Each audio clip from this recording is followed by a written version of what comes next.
Assalamualaikum warahmatullahi wabarakatuh.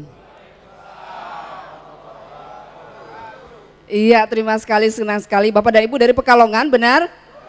Iya, semangatnya mana? Tepuk tangan sekali lagi. Baik, terima kasih, harus seperti itu. Jauh-jauh dari Pekalongan harus tetap semangat ya Pak ya dan Ibu. Selamat malam saudara penonton dimanapun Anda berada. Senang sekali kita bisa bertemu kembali dalam acara Gemari Arum Dalu. Kita beri tepuk tangan yang meriah.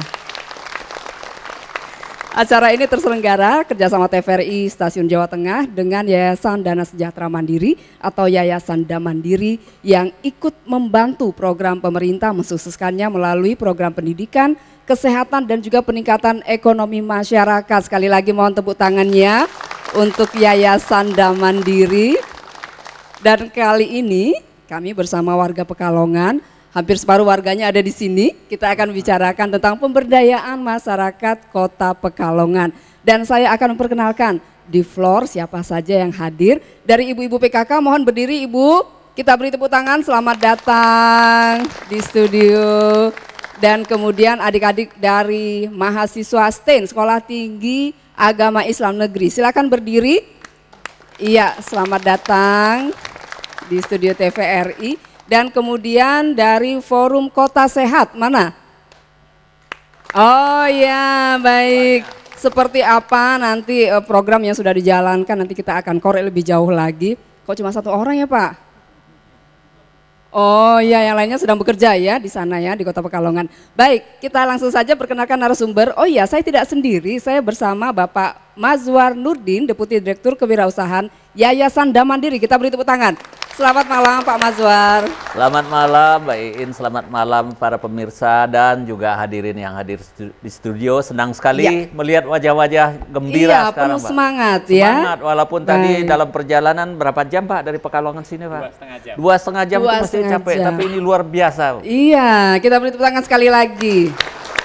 Harus tetap seperti itu ya, karena wali kotanya adalah Pak Bashir Ahmad. Iya, kita beri tepuk tangan, selamat datang Pak Wali Kota.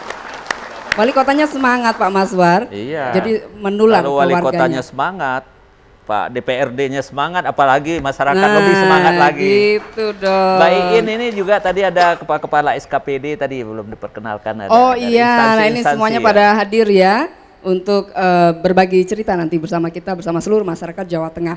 Dan kemudian dari Wakil Ketua DPRD Kota Pekalongan, Bapak Dr. Andes Karipkin. Selamat malam Pak Karip. Selamat malam. Ya. Baik, kita beri tepuk tangan dong yang meriah. Aduh, wakil kita ini. Dan kemudian pimpinan Bank Jateng Cabang Pekalongan, beri tepuk tangan untuk Bapak Soeharto. Iya, terima kasih. Dan juga di hadirin yang hadir juga ada dari pelaku-pelaku usaha. Nanti kita akan cari tahu informasinya, mungkin kiat suksesnya apa, bisa menularkan kiat-kiatnya kepada warga di Jawa Tengah. Baik, kita beri tepuk tangan, langsung saja kita sambut lagu yang pertama. Kita beri tepuk tangan yang meriah.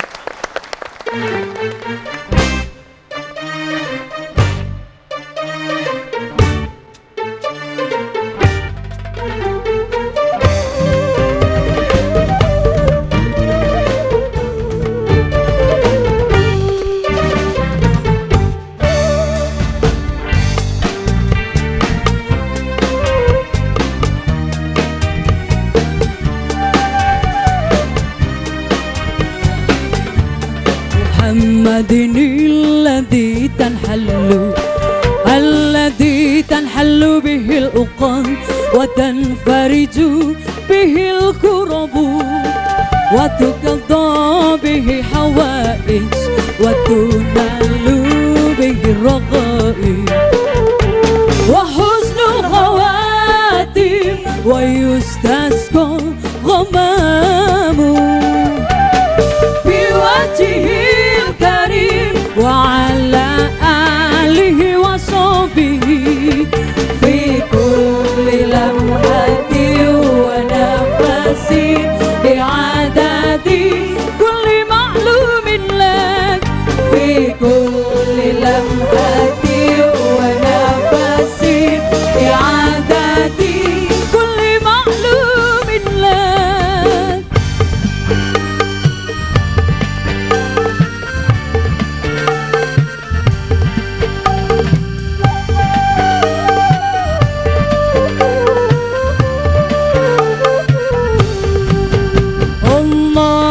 صل صلاة كاملة وسلم سلاما تاما على سيدنا محمد الذي تنحل به الأقام وتنفرج به الكرب وتقضى به حوائج وتنال به الرغائب وحسن الخواتيم ويستسقى غمام بوجهه الكريم وعلى آله وصحبه في كل لمحة ونفس بعدد كل معلوم له في كل لمحة ونفس بعدد كل معلوم له.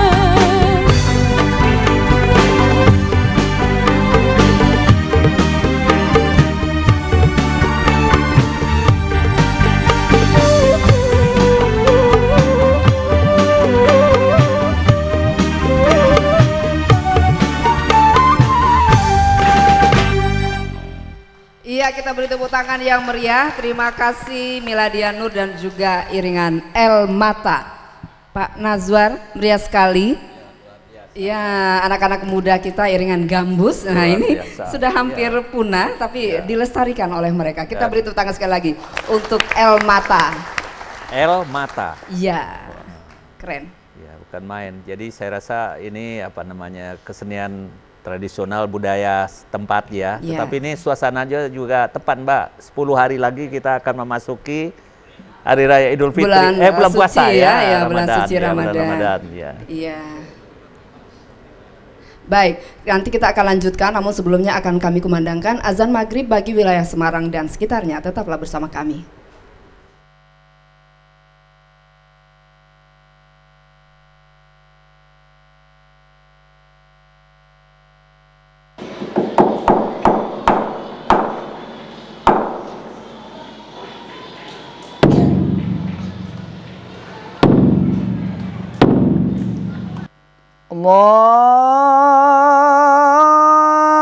Allahu Akbar,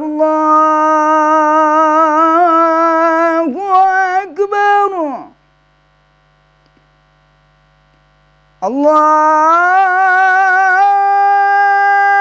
Allahu Akbar, Allahu Akbar.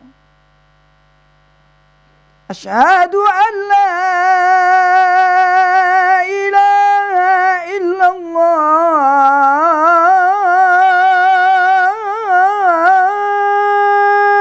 الله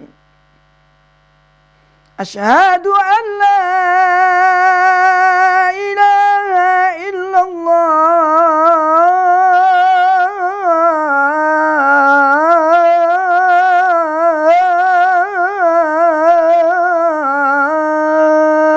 الله أشهد أن محمدا رسول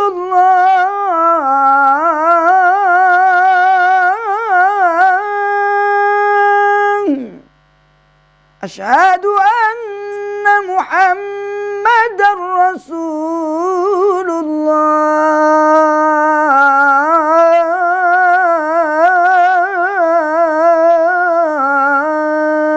الله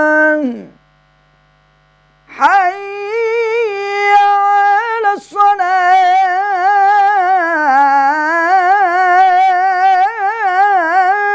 الصلاة حي على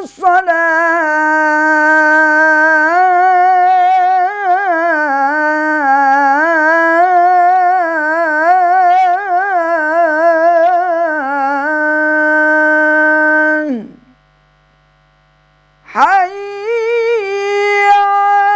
على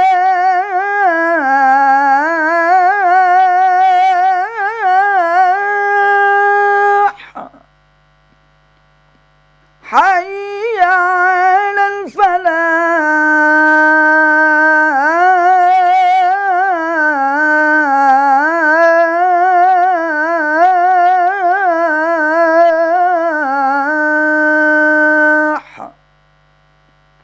Allahu Akbar,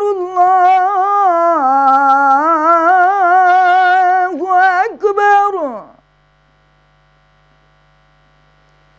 La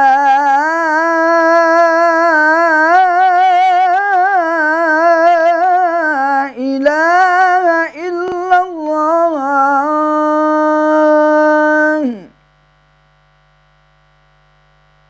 Saudara, kami mengucapkan selamat menunaikan ibadah sholat maghrib. Arum dalu, kita lanjutkan kembali. Saya mau minta yelnya biar kita semangat dari awal sampai akhir. Arum dalu, Mandiri, selalu. Baik, terima kasih Pak Wali. Ya. Saya melihat semuanya pakai pin, tidak hanya Bapak, semua peserta yang di floor juga pakai pin. Apa artinya itu, Pak? Ya, jadi kita pada ulang tahun kita yang ke-105, Kapan 1 itu? April 2011 yang lalu, Oh, iya. kita melonsing branding Kota Pekalongan. Dan branding kita adalah Pekalongan World City of Batik. Jadi pusat batik dunia. Sesuai dengan penghasilan masyarakat kita paling besar Betul. adalah di bidang batik. Itu mungkin, Mbak. Oke, baik, kita beri tepuk tangan dulu. Mbak, ini juga warna-warni beda-beda, ada artinya Iya. nggak Pak? Berbeda. Ini juga ada ungu, ada Iya. merah. Jadi Pekalongan punya khas bahwa warna itu kekhasan Pekalongan.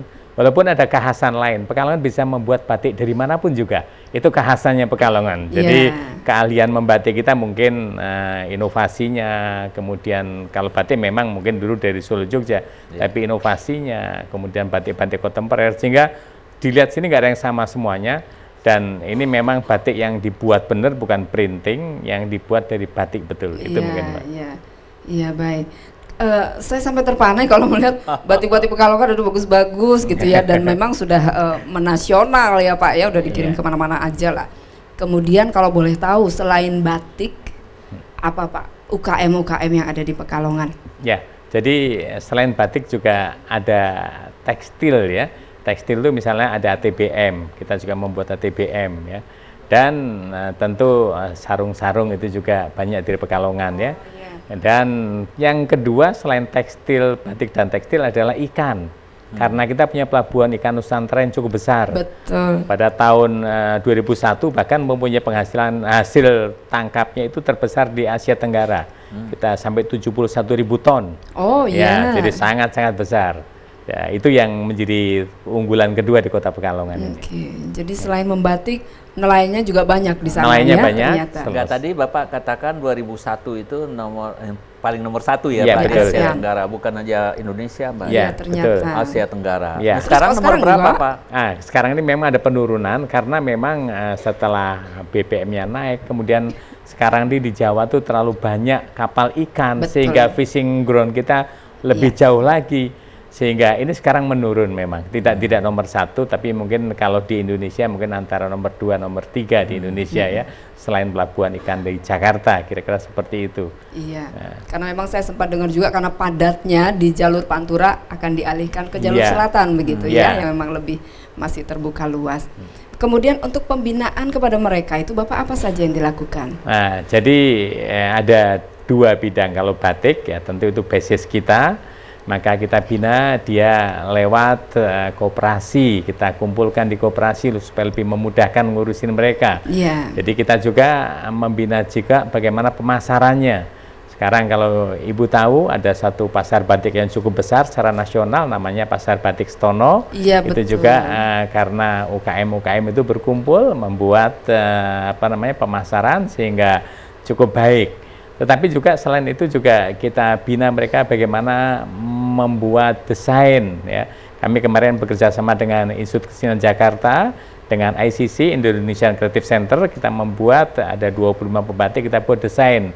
Dengan harapan kita nanti batik tidak hanya di Nusantara saja, kita juga bisa masuk ke Eropa, ke Amerika, dan itu yang kita lakukan. Dan desain ini juga termasuk desainnya agak modern karena kita memakai teknologi informatika IT. Oh, Itu oke. dibimbing. Itu yang kita lakukan. Tetapi pembinaan lainnya juga kita lakukan bagaimana mereka membuat supaya batik ini ramah lingkungan. Sehingga kemarin seminggu lalu baru ada jambore batik warna alam. Ini juga akan kita kembangkan supaya batik tidak membuat lingkungan jadi jelek. Karena ke depan pasti isu lingkungan akan masuk dan kita harus siap-siap sebelum nanti disampaikan oleh masyarakat. Kira-kira itu yang kita lakukan sekarang. Dan juga pada sekolah kita ada tambahan muatan lokal membatik mulai dari TK, SD, SMP. Dan itu yang menjadi khasnya kekhasan cirinya kita. Pekalongan. Harapannya mereka keluar bisa mendapatkan keterampilan untuk mereka bisa hidup. Dan ini pun akhirnya UNESCO menghargai selain batik sebagai warisan budaya kita, tapi UNESCO menghargai museum kita sebagai best practices dalam pelestarian budaya batik pada saat yang bersamaan 2 Oktober 2009. Itu yang kita lakukan. Hebat sekali, kita beri tepuk tangan dulu. Kita sampai terperangah, gitu ya Pak ya? Ternyata bukan main. Ya. Iya, mungkin Pak Walinya nggak sempat tidur kali ya. Ya itu tadi salah satu tadi desain batik ya Pak ya, kontemporer dan sebagainya. Kan kita tahu juga mendengar bahwa dari luar itu banyak ngincer-ngincer juga begitu. Nanti mereka label. Nah ini bagaimana mengenai hak cipta dan sebagainya itu dianukan nggak, diurus nggak Pak? Ya, kita urus memang. Cuman di sini yang sekarang sudah punya hak cipta antara 90 ya Mbak ya. Jadi kita 90 batik, 90 motif batik yang kita cipta, terutama yang masuk ke Amerika. Jadi mereka memberikan, kemudian mereka meminta itu hak cipta, kemudian baru kita masukkan. Karena kan motifnya itu segini banyaknya Pak. Sangat susah kita membuat soalnya satu hak motif cipta. satu hak. Itu dia. Satu hak ciptanya. Jadi kita sudah ada haki di Pekalongan, kebetulan terletak di Dinas Perindakop dan di museum, di mana nanti kalau mereka yang akan membuat hak cipta kita fasilitasi, kita bantu mereka. Ke depan tentu akan kita buat supaya kalau ada kreativitas yang baru yang tampaknya bisa kita masukkan ke dunia barat, kita akan hak ciptakan. Itu yang kita lakukan. Kita harus berhati-hati, jangan lagi kecolongan kita seperti dulu. Walaupun sekarang sudah diakui oleh UNESCO bahwa batik adalah warisan budaya benda kita, betul. Indonesia. Tapi memang karena kreativitas masyarakatnya yang cukup tinggi, jadi ya nggak usah takut juga lah, walaupun di Malaysia sempat mengklaim, ya biarinlah mereka dengan motifnya yang diklaimnya itu. Dan baik. Malaysia belajar dari Pekalongan. Iya ya Pak. Banyak orang Pekalongan 15 tahun lagi yang lalu mereka berangkat waktu printing menguasain sehingga pembatik kita agak terpuruk. Kemudian sebagian pembatik ke Malaysia, Exodus, dan sekarang sudah kembali. Pasti dikasih ilmunya sedikit aja, nggak banyak-banyak. Ilmu banyaknya kita taruh di Pekalongan. Baiklah, kita beri tepuk tangan. Kalau untuk Pak Karipkin, nah ini dukungan dari Dewan. Nah ini bagaimana Pak? Kita sudah mendengarkan tadi programnya, sudah gencar sekali yang sedang dirintis begitu. Dukungannya gimana Pak? Terima kasih. Tentunya kami dari lembaga DPRD ini kan tidak bisa berbuat banyak, hanya sesuai dengan peraturan dan perundang-undangan bahwa DPRD kan hanya punya tugas pengawasan, legislasi dan budgeting kan. Oleh karena itu tentunya segala kegiatan yang dilakukan oleh eksekutif, kepala daerah dalam ini dikomandani oleh Pak Wali, tentunya selama itu menguntungkan rakyat, mensejahterakan rakyat dan meramaikan perekonomian di Pekalongan, khususnya rakyat menengah ya, ke bawah dan menengah, tentunya DPRD tetap mendukung akan kegiatan-kegiatan yang diprogramkan, baik itu batik ya, kemudian ikan dan UKM-UKM yang lain, termasuk ada di salah satu kelurahan di Pekalongan itu khas terasi Bu itu. Terasi. Ada UKM banyak itu di sana. Nah, tentunya kami sebagai lembaga perwakilan rakyat jelas mendukung selama kegiatan itu berpihak pada rakyat, dan itu komitmen kami dengan kepala daerah seperti itu. Baik, ya ada desa khas terasi ya. Itu baunya khas sekali berarti.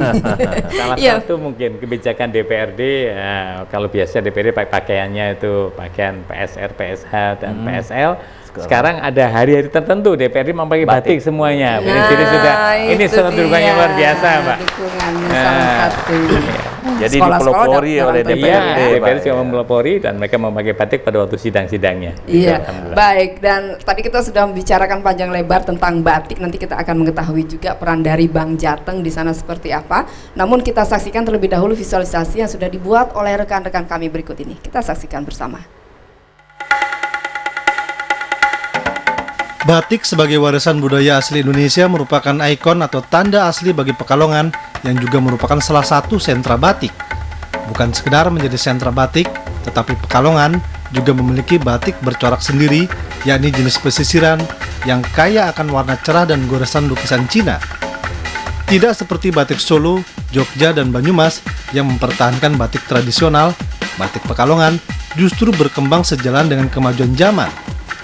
Corak batik Pekalongan ikut berkembang mengikuti modernisasi, bukan dari sisi teknis seperti penggunaan pewarna kimia, juga goresan batik kontemporer hasil kriya para seniman batik Pekalongan.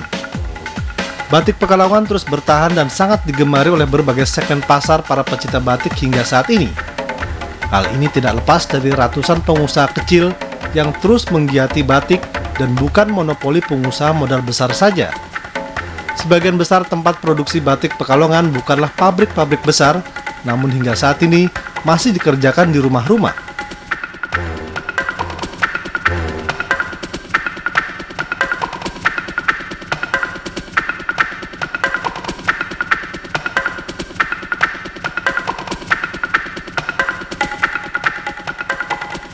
Batik bagi Pekalongan telah menjadi nafas kehidupan masyarakat sehari-hari dan menyatu dengan erat.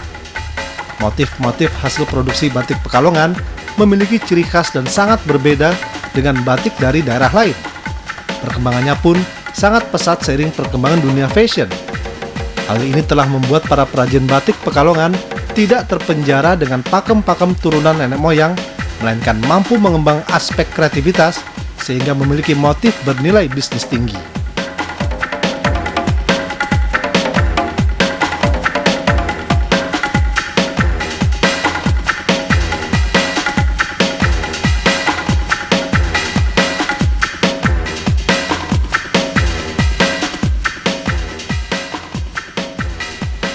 Pesatnya perkembangan batik sebagai produksi turunan dan memenuhi kebutuhan pasar busana telah disikapi dengan adanya sekolah kejuruan.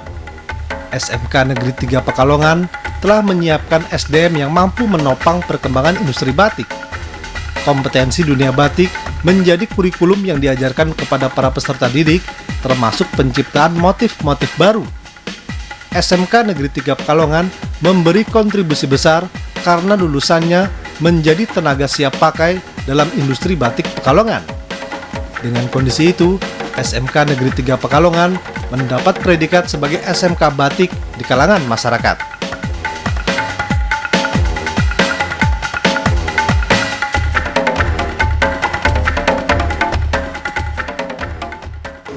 Kami dari SMK Negeri 3 Pekalongan sebagai salah satu SMK RSBI di Jawa Tengah punya komitmen yang tinggi untuk meningkatkan mutu pendidikan, khususnya pendidikan kejuruan dengan menghasilkan tamatan yang kompeten dan profesional. Dari 6 program keahlian yang ada di sekolah kami, pada tahun ini 80% tamatannya sudah terserap di industri. Dan ke depan kita akan lebih menekankan kemampuan berwirausaha bagi tamatan kami, sehingga mereka tidak mencari pekerjaan, tetapi mereka akan menciptakan pekerjaan untuk adik kelas dan untuk orang lain. Dukungan pendidikan bagi perkembangan batik juga didapat dari sekolah swasta, antara lain SMK Muhammadiyah. SMK Muhammadiyah Pekalongan yang memiliki program keahlian teknik instalasi listrik, mesin perkakas, rekayasa perangkat lunak, mesin otomotif dan bodi otomotif ini berusaha memberi kontribusi berarti bagi kota Pekalongan. Melandasi pada kebijakan mutu guna yang merupakan akronim dari gigih, unggul, negosiasi, dan aktif, SMK Muhammadiyah Pekalongan berusaha menghasilkan tenaga kerja terampil. Saya selaku Kepala SMK Muhammadiyah Kota Pekalongan dengan misi Insan Mulia Berkompeten bertekad untuk selalu meningkatkan kualitas pendidikan, kualitas sumber daya yang akan membantu pemerintah untuk memajukan, untuk meningkatkan untuk mengentaskan kemiskinan dengan mengurangi pengangguran dengan jalan. Yang pertama dengan meningkatkan keterampilan-keterampilan dan kita membuka jurusan wirausaha, kelas wirausaha yang kita bina, kita didik untuk menjadi tenaga-tenaga terampil yang bisa berwirausaha. Bank Jateng telah memiliki cabang dan jaringan di seluruh kabupaten dan kota se-Jawa Tengah. Bahkan, dengan bermitra dengan Yayasan Dam Mandiri, Bank Jateng bekerja sama dengan BPR BKK dalam penyaluran kredit pundi. Di Kota Pekalongan, Bank Jateng terus mengembangkan sektor pembiayaan untuk pengusaha kecil.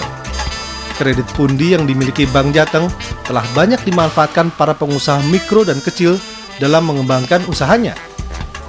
Bank Jateng cabang Pekalongan melihat potensi yang dapat dikembangkan para pelaku UMKM Kota Pekalongan sangat luas, sehingga dukungan dana segar sebagai modal akan memperlancar usaha. Posisi kredit pundi Bank Jateng cabang Pekalongan pada Juni 2011 memiliki plafon 4,3 miliar rupiah lebih dengan 125 nasabah. Dukungan Bank Jateng cabang Pekalongan terhadap perkembangan UMKM telah dirasakan langsung oleh masyarakat karena memberi perkembangan usaha dengan baik. Dengan menikmati kredit pundi dari Bank Jateng cabang Pekalongan, usaha saya dapat meningkat dan berkembang. Terima kasih Bank Jateng cabang Pekalongan dan Yayasan Dam Mandiri.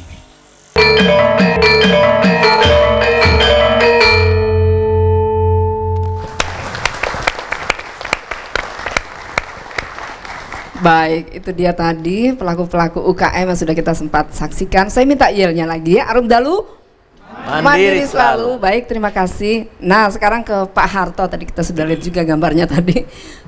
Seberapa besar Bapak sebetulnya mungkin kewalahan nggak sih, karena banyak sekali kan ya, melayani kredit bagi masyarakat, karena tadi sebutkan Pak Wali sampai 70% itu yang mereka bergelut di bidang batik, belum yang di sektor perikanan. Silakan Bapak. Ya, terima kasih. Kami memang sangat mendukung program pemerintah Kota Pekalongan, apalagi dengan konsepnya Gubernur Jawa Tengah, Bali Diso Bangun Diso. Kami terus terang aja dari Bank Jateng untuk ya ini khususnya untuk UMKM, usaha mikro kecil dan menengah. Kami sangat concern, apalagi kami juga punya konsep sebagai bank regional champion bahwa sektor produktif menjadi andalan utama untuk usaha Bank Jateng saat ini. Kami juga khusus untuk di Pekalongan, kami cabang Pekalongan telah membiayai khususnya untuk KUR sudah melampaui dari target. Oh iya, sampai berapa? Dari untuk KUR sudah sampai 9 miliar lebih. Targetnya berapa? Ya, targetnya hanya 8,9. Sudah melampaui 9. Ya, kita beri tepuk tangan. Terus untuk kredit pundi juga kami, karena dari beberapa sektor ini ternyata memang pundi juga cukup lancar.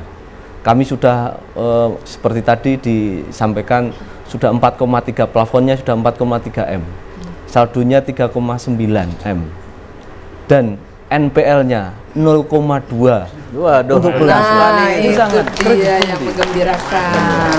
Ini Mbak, NPL 0,2 itu selain dari Bank Jateng, Dam Mandiri juga senang sekali gitu kan Iya.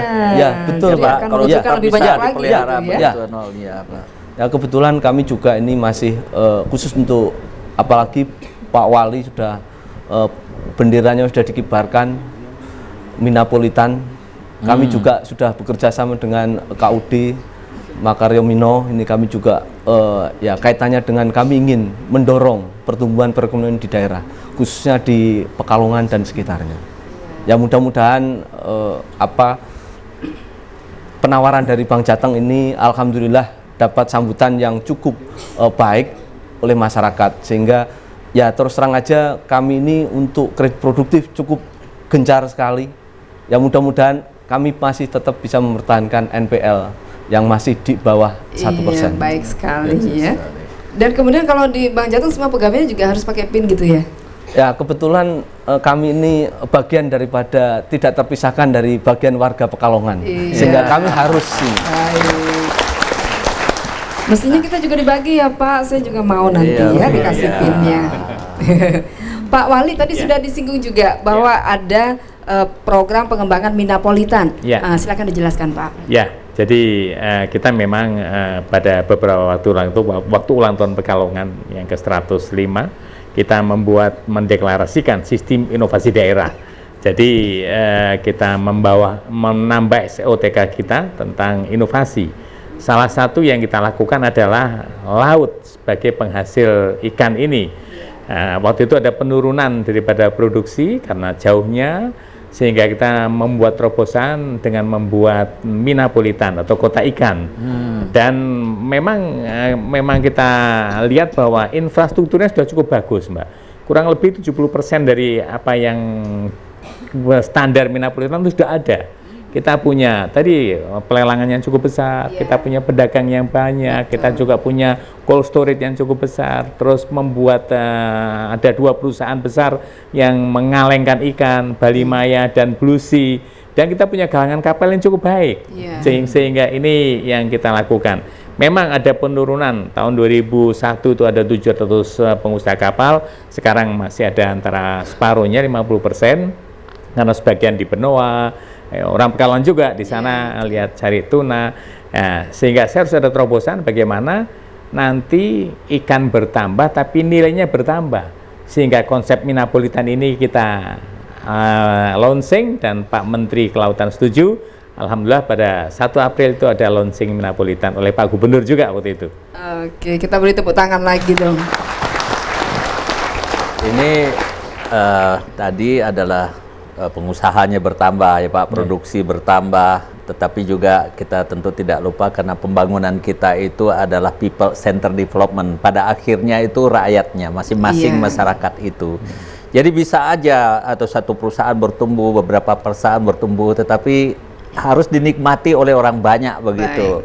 Tadi juga kan Pak Soeharto tadi juga mengatakan 4, sekian miliar ya Pak ya, plafon kredit Pundi dinikmati oleh 150 nasabah.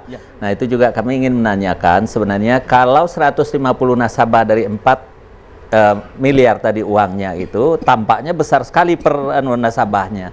Tetapi berapa orang Pak yang ikut terlibat di dalam pelaksanaan itu kredit mikro ya, terutama mikro dan kecil begitu.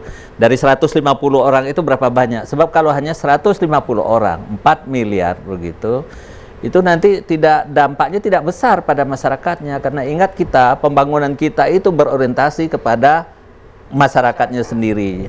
Walaupun kita bangun sekolah banyak, tapi ada anak usia sekolah tidak sekolah misalnya, itu juga belum kena begitu kan. Kira-kira gimana Pak di kredit Pundinya itu? Ya, kami memang untuk khususnya kredit Pundi Pak, kami koreksi tadi jumlahnya sekitar 125 nasabah atau 125 debitur dengan plafon 4,3 M. Kami memang ingin bahwa karena apapun untuk di Pekalongan kredit Pundi cukup bagus, NPL-nya tadi yang per jenis kredit tadi hanya 0,2. Saya anggap ini kami harus mengembangkan terus dengan kelompok-kelompok. Kami juga ini sudah mengarah ke selain di samping perdagangan ya Pak, peternakan. Kami kemarin juga sudah untuk khususnya ini melalui kredit KKPE ini pengemukan sapi ini untuk di Degayu. Ya, cukup ini kami juga ya kami target kami untuk KKPE itu ya 2M lah. Kebetulan ini sudah 1,7. Ini masih ada cukup besar yang masih menunggu, sehingga diharapkan ini memang di samping masing-masing debitur kelompok ini semakin banyak menyerap tenaga kerja, semakin karena di sini juga tenaga kerja itu harus katakanlah seperti tadi Bapak bahwa nanti akan sekolah, kami sekolah, akhirnya keluarga juga, ya akhirnya penghasilan semakin meningkat, ya insya Allah bermanfaatlah untuk kredit yang dari Bank Jateng. Oke, baik, terima kasih. Dan mungkin saya perlu juga kita mendengar informasi ini dari Kepala Sekolah SMK Negeri 3, tadi Pak Muhajir ada ya, bisa diceritakan Bapak, karena kan ini spesifikasinya dari Pekalongan, ada tekstil di sana SMK 3 ternyata khusus untuk jurusan tekstil. Silakan Bapak mungkin bisa ceritakan apa saja inovasi-inovasi yang dilakukan agar semakin berkembang dan berkembang lagi kualitasnya. Ya. Udah Bapak silakan. Terima kasih Ibu. Jadi kami SMK 3 adalah sekolah khusus tekstil. Ada jurusan pembuatan benang, pembuatan kain, penyempurnaan tekstil, garment, dan yang terakhir tadi kriya tekstil. Yang salah satunya di dalamnya ada kompetensi batik. Dan kami mengembangkan kompetensi batik itu di dalam kurikulumnya untuk inovasi. Nah, di dalam inovasi itu kita mendapatkan bantuan dari IKJ, seperti yang tadi disampaikan Pak Wali, kami juga bekerja sama, kemudian dari BPPT untuk pengembangan kewirausahaannya. Sehingga nanti mereka seperti yang tadi saya katakan, setelah mereka lulus, tidak hanya mencari pekerjaan, tetapi akan menciptakan pekerjaan. Dan di kriya tekstil, khususnya batik ini, sangat mudah untuk bisa bekerja menjadi wirausahawan. Di samping program-program yang lain juga kami dorong supaya mereka tidak mencari pekerjaan, tetapi menciptakan pekerjaan baik untuk dirinya sendiri maupun nanti untuk orang-orang lain. Iya. Baik, kita beri tepuk tangan dulu. Saya tadi sempat mendengar bahwa Pak Wali tadi mengatakan sebelum tamat itu siswanya sudah pada dipesan gitu ya Pak ya? Betul Bu. Jadi untuk tahun ini sekitar 50% itu sudah terpesan dan sekarang sudah 80% lebih sudah terserap. Hebat di samping sekali. juga yang membuka wirausaha. Iya, itu dia yang diharapkan. Ya itu Mbak In penting juga. Kalau hanya memenuhi permintaan begitu kurang nilai tambahnya. Tapi tadi menciptakan lapangan kerja dan akan melibatkan banyak orang di sekitarnya. Jadi ini nilai tambahnya luar biasa sekolah unggul ini nih Pak. Benar sekali, SMK 3 ya. Dan kalau dari SMK Muhammadiyah, nah ini yang menciptakan alat-alat mesin-mesin. Silakan Bapak, mesin-mesin apa yang diciptakan? Kami dari SMK Muhammadiyah telah menciptakan beberapa mesin yang dilombakan di tingkat provinsi, juga menjadi juara 1 yang kemarin dapat penghargaan dari Pak Gubernur. Selamat Bapak. Yaitu mesin untuk mencetak atau membuat sablon secara otomatis dengan tenaga listrik yang otomatis. Kalau biasa untuk mencetak sablon itu dengan tenaga surya, kalau di tempat kami dengan tenaga listrik dengan otomatis. Yang kedua juga mesin untuk mencacah sampah untuk membuat kompos. Terus yang terakhir ini yang nanti dipamerkan di Jakarta, insya Allah bulan Agustus, itu mesin untuk pelorot batik. Pelorot untuk, kalau biasa pakai tangan digoyang-goyang gitu, nanti pakai mesin. Ya. Pakai mesin yang insya Allah Agustus Bapak dipamerkan di Jakarta. Terus mesin yang ini masih baru juga, mesin untuk membatik. Tadi disampaikan membatik dengan tangan yang duduk. Nah ini dengan berdiri gitu kita membuat mesinnya. Sudah jadi dan di tingkat provinsi juga mendapat juara. Oke, sekali lagi tepuk tangan, terima kasih. Terus kalau mesin pelorot itu nanti misal banyak yang pesan, gimana dong Pak? Siap Bu. Siap ya, ada tenaganya ya untuk pembuatannya, baik. Ya baik, dan kemudian juga ada dari Kepala Dinas UKM ya? Ya, silakan. Koperasi dan UKM. Ya. Koperasi dan UKM. Monggo Bapak. Masuk perdagangan Pak. Apa saja ini sebetulnya yang menjadi tujuan untuk program-program pengembangan? Silakan. Terima kasih Bu. Bahwa untuk pengembangan UKM di Kota Pekalongan oleh Dinas Perindakop telah beberapa kegiatan yang dilakukan melalui program-program dalam pemasaran. Misalnya kita memfasilitasi untuk pameran, kemudian juga fasilitasi pemasaran di Tamrin City, kemudian juga fasilitasi di grosir-grosir. Kemudian untuk permodalan kita memfasilitasi UKM untuk bisa mengakses permodalan pada perbankan maupun non perbankan atau BUMN, serta di bidang SDM kita membina SDM UKM melalui pelatihan sebagaimana disampaikan, pelatihan desain, kemudian juga kita melatih manajemen usaha dan kewirausahaan, serta melatih TI, teknologi informasi, di mana karena kita juga memfasilitasi telecenter di sentra industri, di mana telecenter itu digunakan untuk UKM untuk sarana komunikasi bisnis bagi UKM di sentra industri. Misalnya untuk pemasaran batik atau untuk promosi melalui TI tadi. Kemudian masih di bidang permodalan, koperasi Bu, kita juga di Kota Pekalongan kita akan mengembangkan koperasi-koperasi, di mana koperasi ini nanti juga bisa salah satu sebagai untuk memberikan sumber pendanaan bagi UKMK. Sementara itu, terima kasih. Oke, baik, terima kasih sekali. Ada lagi Pak Maswar, silakan. Tentang koperasi Pak ya, tadi kan akan menggalakkan jumlah koperasi. Tadi Pak Wali juga mengatakan para perajin batik itu juga sudah punya koperasi. Nah sekarang dari segi Bapak gitu ya, yang tentu melayani kebutuhan dari masyarakat. Mereka ini kebanyakan begitu dan pernah banyak begitu, ada mereka-mereka yang sebenarnya ingin berkoperasi, ingin membuat badan hukum, tapi kadang-kadang tidak mampu, mereka ada persyaratan-persyaratan yang sulit, ada biaya akte notaris yang tidak terjangkau dan sebagainya. Apa usaha-usahanya dari dinas Bapak?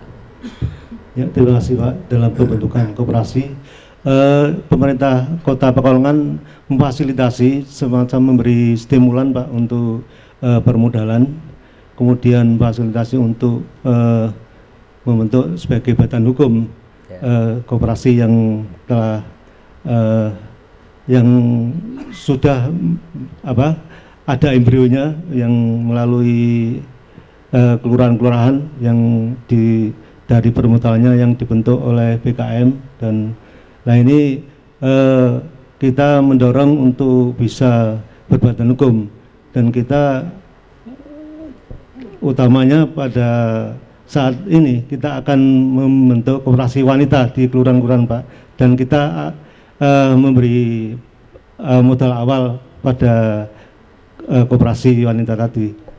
Terima kasih. Iya, baik, terima kasih. Dan sebetulnya Pak Wali, kalau koperasi terbesar di Pekalongan itu adalah terbesar di Indonesia. Betul. Benar ya, kita beri tepuk tangan sekali lagi. Kita disebut kota koperasi Bu. Jadi kalau misalnya ada koperasi perikanan namanya KUD Makromindo, itu besar sekali. Kemudian koperasi jasa kita punya 76 cabang di Indonesia, bahkan katanya sudah 81 cabang, dan asetnya 2 triliun.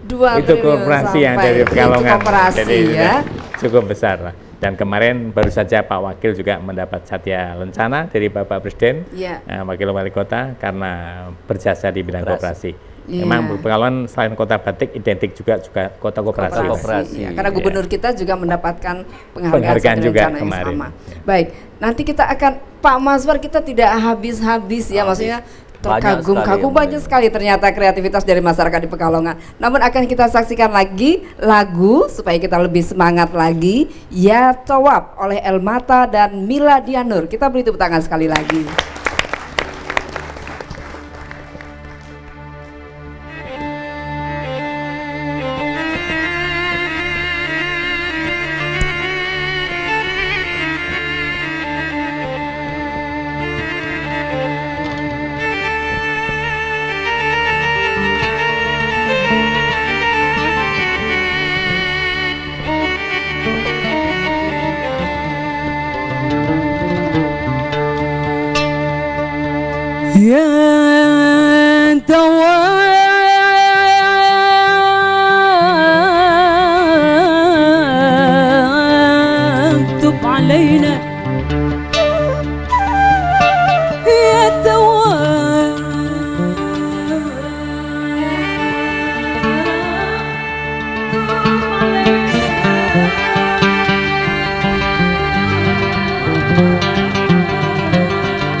kasih.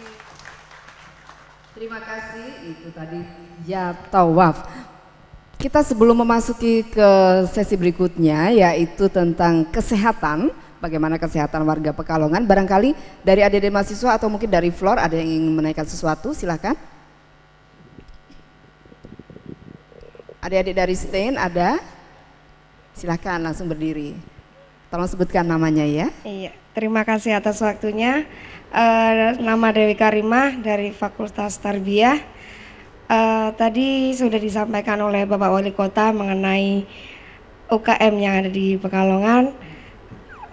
Kaitannya dengan batik ya Pak ya. Itu sangat membanggakan sekali bagi kami dan seluruh masyarakat Pekalongan seperti itu Pak. Kemudian yang ingin saya tanyakan di sini mengenai untuk program pengembangan UKM sendiri, apa yang akan dilakukan ke depan seperti itu Pak untuk mengembangkan program UKM itu sendiri. Terima kasih. Saya tanya dulu, Mbak Dewi bisa membatik? Kurang bisa.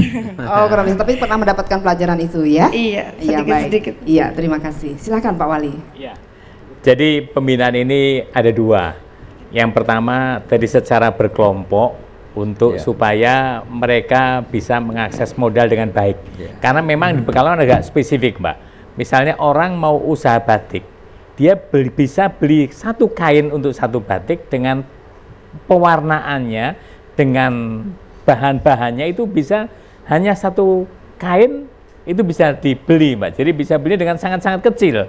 Dan kita juga sekarang ini sedang mencoba membina UPPKS kita, Pak, untuk nanti menjadi koperasi wanita di semua kelurahan. Kita punya 320 PPKS dan tampaknya cukup lancar semuanya. Di situ harapannya mereka bisa, pengusaha kecil kita bisa meminjam, kemudian membuat dan kemudian bisa memasarkan. Itu yang kita lakukan ke depan. Tapi juga tadi sudah saya katakan sejak awal bahwa kita juga bina mereka untuk pemasaran. Kita ada 2 kampung batik, semuanya punya telecenter untuk memasarkan. Kampung Batik Stono juga punya telecenter. Betul. Dan juga di museum juga punya telecenter. Kami ingin memasarkannya tidak hanya kita dengan langsung, tetapi dengan dunia maya ini juga saya pikir tidak ada batasannya, sehingga nanti bisa berinteraksi dengan yang lainnya. Dan yang terakhir tentu permodalan. Tadi sudah disampaikan oleh Pak pimpinan pimpinan Bank Jateng bahwa permodalan ini menjadi utama. Kami juga dapat bantuan dari Departemen Koperasi, kemudian juga dari institusi lembaga keuangan lainnya, karena cukup banyak bank di Pekalongan yang membiayai kami dan mereka membina sampai dengan membawa untuk pameran, Pak. Jadi standnya dibantu, transportnya dibantu, nanti kalau sudah kenal jalan dilepas, kemudian cari orang lain dibina lagi. Itu yang kita lakukan dan kita komunikasi dengan dunia perbankan yang kita lakukan selama ini. Itu mungkin, Pak. Itu tadi Pak Wali bercerita tentang UPPKS, Usaha Peningkatan Pendapatan Keluarga Sejahtera. Yang tadi di Pekalongan kota itu jumlahnya 300-an ya Pak? 320. Nah ini dulu pernah jumlahnya itu lebih besar dari itu, tetapi ini 320, tetapi saya rasa eksis dan bergiat semua ya Pak. Nah ini memang tujuan dari Pak Wali tadi itu untuk menjadikan kelompok-kelompok UPPKS ini lebih efektif kalau mereka sudah berkelompok tapi membentuk badan katakanlah resmi ya dalam bentuk koperasi, jadi koperasi perempuan, sehingga dengan demikian mereka itu lebih berdaya guna, berhasil guna lebih maksimal begitu. Ya selama ini pembinaannya lebih mudah, kemudian tadi legalitas aspeknya sudah ada juga begitu. Saya rasa ini kita perlu apresiasi usaha dari Pak Wali ini untuk menjadikan UPPKS. Nah itu teman-teman para PLKB di lapangan pasti akan senang sekali ya Pak ya, mereka lah ya pembina-pembina selama ini. Tapi kalau jadi koperasi akan lebih kuat begitu. Ya, insya Allah. Dan itu tinggalan luar biasa UPPKS itu, karena tidak semua yang lama jelek, ternyata banyak yang baik ya. Termasuk kami juga terbantu, pertumbuhan penduduk kami cukup terkontrol, walaupun waktu itu BKPPN sempat nggak ada Pak. Ini apresiasi, dan Mandiri ini semuanya orang-orang BKPM biasanya kami sangat terbantu Pak. Karena saya dokter dulu, pernah jadi kepala puskesmas, dan itu pun BKKPM tempat gandulan kita. Waktu dulu masih sulit Mbak ya. Betul. Itu kira-kira Pak. Iya, dan mungkin kalau dari tim penggerak PKK ini bisa dijelaskan, karena tadi kita sudah menyinggung UPPKS, kan ada juga kegiatan untuk pelatihan keterampilan, silakan. Monggo mikrofonnya. Ya, terima kasih untuk UPPKS dari PKK. Kami yang pertama yaitu mengimplementasi dari program Bapak Wali Kota yang tertuang di dalam Perda P2 KSBM, supaya wanita-wanita ini juga berusaha.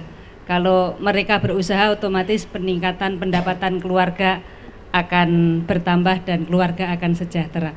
Jadi ada dua, yaitu kami pelatihan penyiapan keterampilan bagi teman-teman masyarakat yang tergabung di dalam kelompok UPPKS ini. Kami bekerja sama bisa dengan Perindak KOP, juga bisa dengan LPKS atau BLK yang kami punya, sesuai dengan keterampilan apa yang dibutuhkan oleh UPPKS. Kemudian juga permodalannya. Kami alhamdulillah mendapat bantuan kemarin dari Bank BRI untuk 18 kelompok UPPKS, dan termin pertama alhamdulillah 5 sudah cair Bapak ini dari BRI sudah. Kemudian alhamdulillah UPPS kami di Banyurip Alit kemarin juara 2 tingkat provinsi Jawa Tengah. Oke, baik. Saya kira itu. Itu kegiatannya apa Bu UPPKS-nya yang juara? UPPKS-nya kegiatannya adalah busana Pak. Jadi batik menjual garment gitu. Menjual garment. Baik. Dan ya. Terima kasih, dan kini saatnya kita akan melihat bagaimanakah kondisi kesehatan warga di Kota Pekalongan. Kita saksikan yang berikut ini. Pembentukan sumber daya manusia yang unggul menjadi perhatian pemerintah Kota Pekalongan. Keberadaan pengembangan anak usia dini atau PAUD mendapat porsi penting terutama bagi tim penggerak PKK Kota Pekalongan.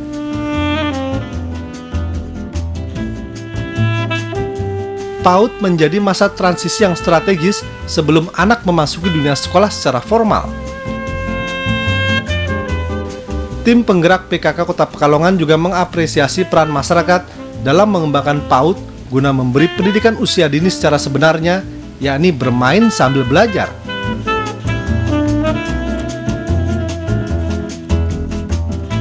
Dalam kunjungannya di PAUD Kana di Kelurahan Sapuro, Ketua Tim Penggerak PKK Kota Pekalongan mendorong masyarakat untuk menggiatkan PAUD.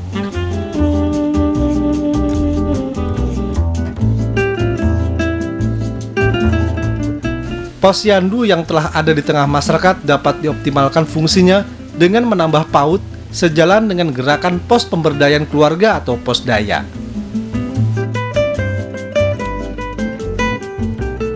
Saya Ketua Tim Penggerak PKK Kota Pekalongan selalu melakukan pemantauan secara rutin posyandu-posyandu yang ada di Kota Pekalongan. Pemantauan dan monitoring dan evaluasi ini selalu kami lakukan secara rutin dalam rangka untuk melihat secara langsung posyandu-posyandu yang ada di Kota Pekalongan ini apa yang menjadi kesulitan dan permasalahan di setiap posyandu. Kami bisa mengetahuinya secara langsung dan diharapkan ini juga dapat menggerakkan pemberdayaan masyarakat dan khususnya bisa meningkatkan kehadiran balita di setiap posyandu menjadi 100%, dan targetnya adalah anak-anak yang ada di Kota Pekalongan ini menjadi anak-anak yang sehat dan cerdas.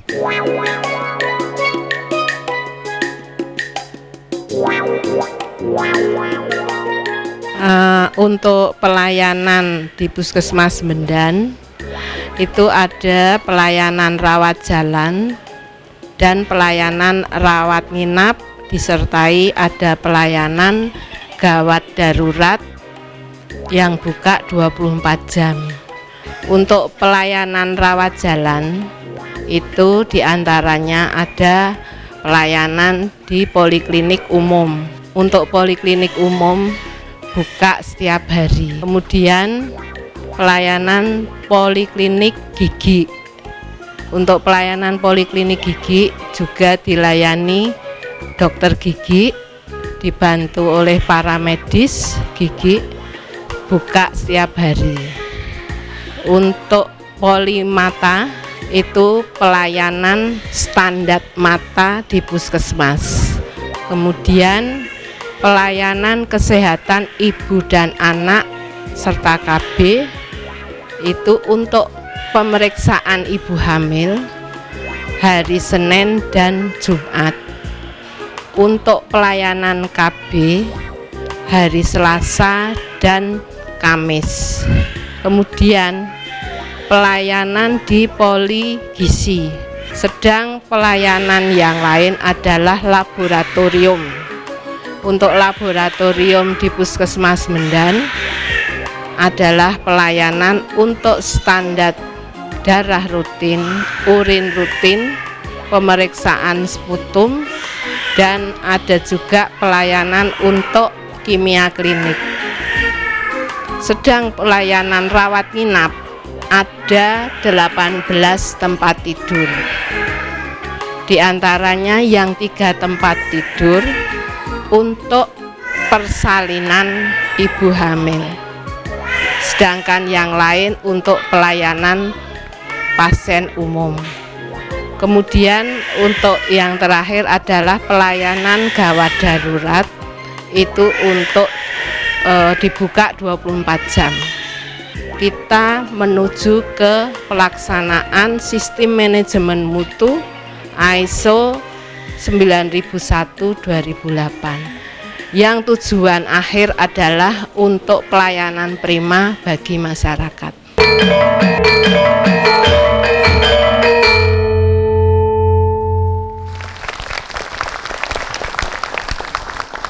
Ya, itu tadi puskesmas rawat inap. Jadi ada 2 puskesmas rawat inap karena tadi saya sudah bocoran dari Pak Wali Kota dan sudah mendapat ISO. Benar ya Pak Wali? Kita beri tepuk tangan sekali lagi. Semua puskesmasnya di sana sudah ber-ISO. Jadi rencana tahun ini semua ber-ISO. Sekarang 6, Bu.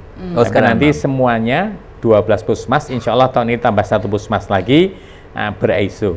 Dan rencana kami juga akan mengembangkan tambahan 2 puskesmas sehingga nanti setiap 3 kelurahan 1 puskesmas supaya pelayanan kesehatan lebih memerata.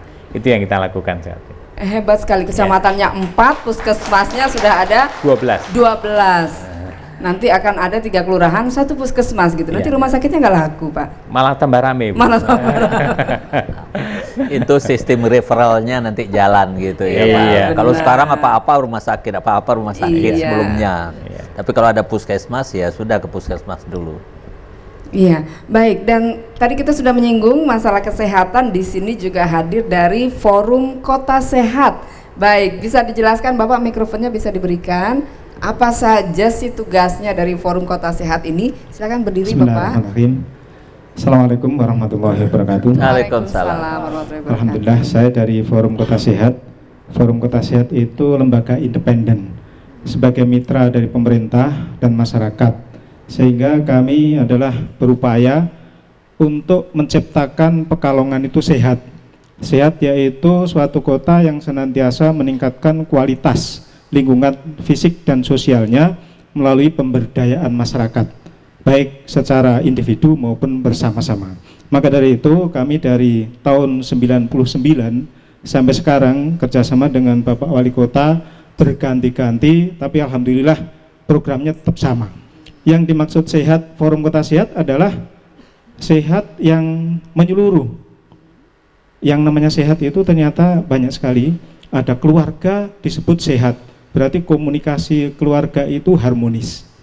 Ada jembatan sehat, berarti jembatan sehat itu ya nyaman atau tidak riskan, itu namanya jembatan sehat.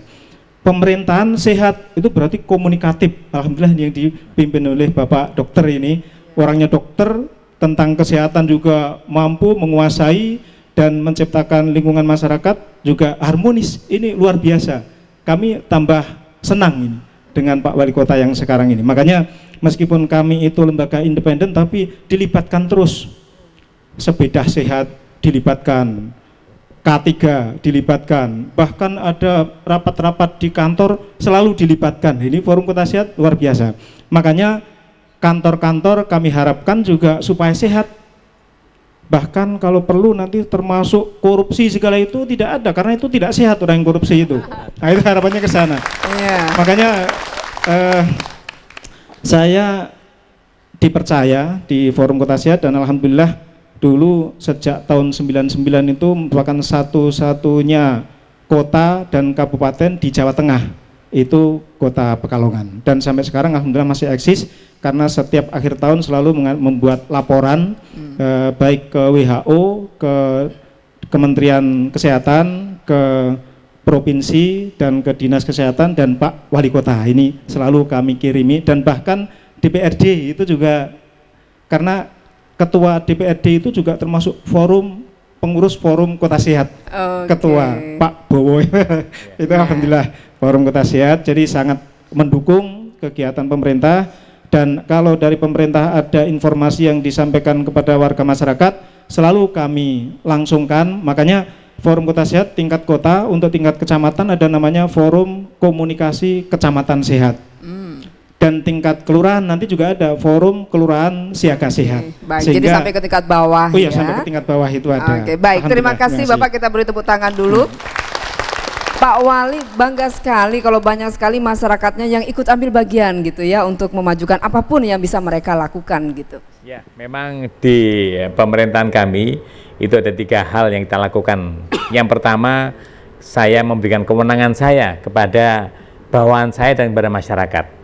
Kemudian yang kedua, kita memakai partisipasi masyarakat, baik yang terorganisir ataupun yang tidak, tapi terutama yang terorganisir. Dan yang ketiga, memang kita selalu transparan, terbuka, karena dengan keterbukaan masyarakat mau ikut partisipasi maksimal. Dan mungkin ada sesuatu yang mungkin agak beda di daerah lain, Bu. Kita punya Perda P2 KSBM, mungkin nanti anggota Dewan ini yang akan menyampaikan pada tahun 2008 itu Perda nomor 11, dan itu luar biasa dampaknya sehingga sampai sekarang angka kemiskinan kita menjadi 8,5%, dan itu terbaik di Jawa Tengah, Bu. Ini juga karena teman-teman dari Dewan yang memberikan 8% ya, silakan Pak Wakil Ketua menjelaskan program apa tadi P2 Ya, KSBM. Silakan. Jadi memang di Pekalongan ini kegiatan-kegiatan pemerintah kota di dalam rangka menuju pengentasan kemiskinan ini memang kami sudah membentuk dasar hukum, yaitu Perda 11 tahun 2008 yang di dalamnya mengatur untuk percepatan pembangunan di seluruh elemen ya. Jadi Perda itu mengatur seluruh wilayah Kota Pekalongan agar bebas dari kemiskinan, kemudian menjadi sehat, dan salah satu perwujudan itu diwujudkan di dalam program, misalnya kesehatan itu ada program bantuan terhadap masyarakat pembuatan jamban keluarga, sehingga masing-masing hampir bisa dikatakan bahwa di seluruh wilayah Kota Pekalongan, kelurahan ini sudah hampir 90% mungkin itu sudah menerima bantuan jamban semua, sehingga kalau dulu itu terkenal ada helikopter di sungai-sungai, itu alhamdulillah sekarang dengan adanya kegiatan itu sekarang sudah berubah. Jadi hampir ya mungkin kalau toh masih ada di daerah-daerah yang pinggiran, tetapi secara umum hampir sudah tidak ada karena adanya pemberian dari pemerintah kota untuk program jambanisasi. Kemudian ada pelestariasi sumur dan lain sebagainya. Dalam arti kata yang penting masyarakat Kota Pekalongan ini agar terhindar dari penyakit, kesehatannya meningkat dan meningkat, sehingga Perda ini sampai sekarang juga masih berlaku, dan insya Allah akan dilanjutkan sampai masyarakat Kota Pekalongan benar-benar sejahtera. Itu kira-kira seperti itu. Iya, baik. Dan Pak Maswar, kalau kita hubungkan, karena kan sebetulnya itu semua program untuk mengentaskan masyarakat dari kemiskinan, termasuk dari kesehatan, segi pendidikan, dan melibatkan seluruh unsur masyarakat yang ada di sana. Itu sebetulnya sama juga dengan program Posdaya yang dimiliki Yayasan Mandiri. Tapi apakah di Pekalongan sudah mulai berjalan? Bapak sudah ada semacam sudah ada dengan Posdaya ini, sudah beberapa tempat kita jalankan, dan itu sudah sejak 2,5 tahun yang lalu, Pak. Waktu itu Prof. Haryono Siono datang sudah 3 kali ke Pekalongan, dan alhamdulillah sudah berjalan. Cuman kita sekarang mau replikasikan supaya Posdaya ini masuk ke posyandu-posyandu lainnya, sehingga harapannya hasilnya lebih maksimal. Itu mungkin, Pak. Ya, jadi apa yang kita ceritakan tadi itu sebenarnya itu adalah filosofi dasar Posdaya itu sudah ada, Pak ya. Jadi ada bidang kesehatan, bidang pendidikan, kewirausahaan, dan bidang lingkungan juga. Nah, semuanya itu aktif, masing-masing aktif, bidang ekonomi dan lain-lain, tetapi ini mestinya dalam satu payung begitu ya, sehingga ada keluarga ini dilihat dari 4 aspek itu, terutama dalam rangka meningkatkan indeks pembangunan manusia kita, Pak ya. Oleh karena Indonesia sampai saat ini berada jauh tertinggal dari negara-negara Asia Tenggara yang lain gitu ya, padahal kita ini kurang apa misalnya. Nah, ini tadi di Pekalongan oleh Pak Wali Kota dengan bersama DPRD telah dilancarkan program-program yang sesungguhnya itu adalah Posdaya, tetapi mungkin lebih lebih terpadu lagi ya Pak ya, lebih sinergi lagi dan sebagainya. Nah, di samping itu kalau kita pakai bahasa yang agak ke atas sedikit gitu, apa yang dilakukan oleh Pak Wali Kota itu adalah semacam cerminan good governance itu, Pak. Tadi Bapak bicara akuntabilitas, Bapak bicara mengenai soal legitimasi, kemudian bicara juga soal transparansi dan sebagainya. Kemudian salah satu tadi dengan adanya masyarakat forum kota, dan kemudian Bapak tadi mengatakan sebenarnya di luar kota sehat ini juga ada lagi yang lain-lain. Nah, ini sudah menunjukkan juga salah satu ciri dari reinventing government, Pak, adalah community owned government. Jadi pemerintahan itu bukan hanya oleh pemerintah yang formal itu, tapi kepemerintahan itu juga oleh masyarakat sendiri. Sehingga kata Pak Wali, nanti lama-lama pemerintah itu enak oleh karena sudah ditangani semua oleh masyarakatnya. Inilah dalam rangka reinventing government itu, Pak ya. Saya rasa beliau ini tidak menyebut-nyebut itu tadi, padahal teorinya itu ya beliau sudah menerapkan. Jadi saya tolong ngomongkan, Pak. Nanti Bapak mungkin nggak enak ngomongnya begitu ya. Kita beri tepuk tangan. Iya, sukses terus ya. Baik, dan kini ada baiknya kita dengarkan dulu ada sajak yang akan dibawakan oleh adik kita yang memiliki berkebutuhan khusus ya. Baik, langsung saja kita panggilkan Mbak Dera yang akan membawakan sajak untuk kita. Kita beri tepuk tangan.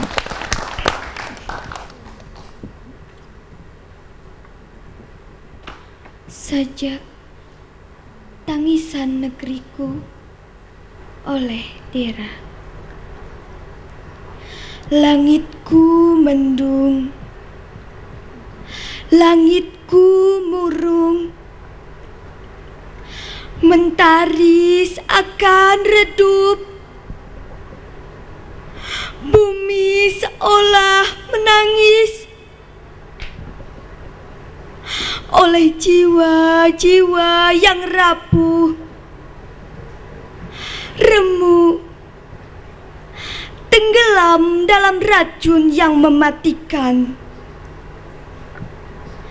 Mata tak lagi berbinar, nafas terasa sesak, langkah terasa sempit. Ada apa dengan bangsaku? Sudah sakitkah generasiku? Sudah matikah negeri ini? Bangkit, bangkitlah, bangun negeri ini. Berantas narkoba, berantas kemaksiatan, berantas ketidakberdayaan. Jadikan bangsa ini kokoh oleh terpaan. Selamatkan jiwa-jiwa yang ciut menghadapi kenyataan hidup. Hanya pondasi tauhid untuk selamatkan negeri ini dari kehancuran. Save your body and soul. Say no to drugs. Iya, kita beri tepuk tangan dulu. Saya mau ngobrol sedikit ini Mbak Dera. Bapak dan Ibu, Mbak Dera ini udah berapa usianya? 14 tahun. 14 tahun dan tidak bisa melihat karena tunanetra ya. Masih bersekolah? Masih kelas 3 SMP. Kelas 3 SMP. SMP apa? SMP LBPRI Pekalongan. Iya, memang hobi menciptakan saja. Iya. Udah berapa banyak yang diciptakan? Mungkin ada 7 atau 9. Oke, baik, terus berkarya ya. Kita beri tepuk tangan sekali lagi untuk Mbak Dera, silakan. Pak Mazwar, kita memang harus memberikan ruang kepada mereka agar bisa mandiri ya. Ya, ini ke depan ini kita harus lebih banyak memberikan kesempatan kepada adik-adik kita, keluarga-keluarga kita yang punya kebutuhan khusus ya, bermasalah misalnya apakah fisik atau kadang-kadang juga pemikiran dan sebagainya. Selama ini kan banyak disimpan-simpan, malu dan sebagainya. Sekarang harus dikemukakan. Coba belum tentu tadi mereka yang matanya awas itu bisa menciptakan saja begitu bagus. Saya juga terharu gitu ya. Jadi mereka kalau diberi kesempatan mungkin akan lebih bagus karena mereka tidak melihat dengan mata tapi melihat dengan hati. Dan ini melihat dengan hati itu lebih tajam gitu. Oke. Ya baik. Dan masih berbicara kesehatan, barangkali ada dari Bapak dan Ibu yang ingin menanyakan sesuatu, ada dari mahasiswa barangkali ada lagi? Baik, sementara kalau belum ada mungkin dari Dinas Kesehatan. Nah ini ada yang hadir kepala dinasnya. Nah ini menyaingi wali kotanya ini sama-sama dokter ya. Silakan Bapak, programnya apa saja sih yang harus digenjot lebih kuat lagi? Silakan, mungkin bisa berdiri Pak. Ya, terima kasih untuk pembangunan kesehatan di Pekalongan. Tentu kita perlu memperhatikan bahwa faktor-faktor yang mempengaruhi derajat kesehatan masyarakat adalah yang paling besar masalah perilaku daripada masyarakat, kemudian lingkungan, baru yang ketiga faktor pelayanan kesehatan. Untuk perilaku masyarakat tentu kami banyak dibantu dari Forum Kota Sehat dalam rangka pemberdayaan masyarakat agar mereka mau berperilaku hidup bersih dan sehat. Kemudian yang kedua untuk aspek lingkungan, ini program-program dari pemerintah Kota Pekalongan sudah sejak 5 tahun yang lalu dengan pemugaran rumah tidak layak huni, kemudian perbaikan lingkungan, mungkin sudah hampir 11.000 rumah barangkali yang sudah dipugar, sehingga harapannya dengan rumah yang layak huni, yang sehat, maka penyakit-penyakit menular yang diakibatkan oleh lingkungan yang tidak sehat ini akan cepat menurun dan ini sudah kelihatan hasilnya.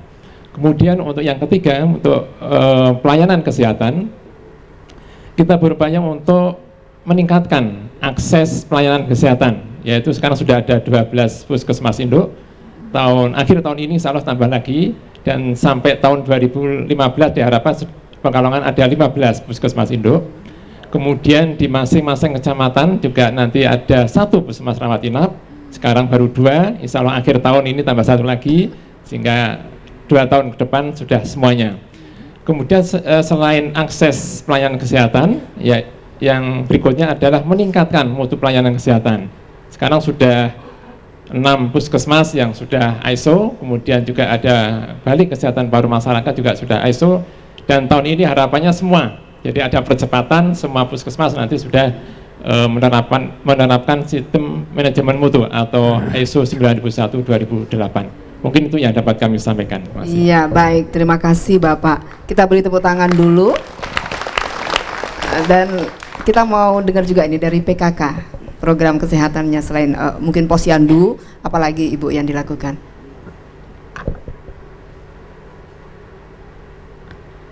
Ya, terima kasih untuk program kesehatan dari PKK.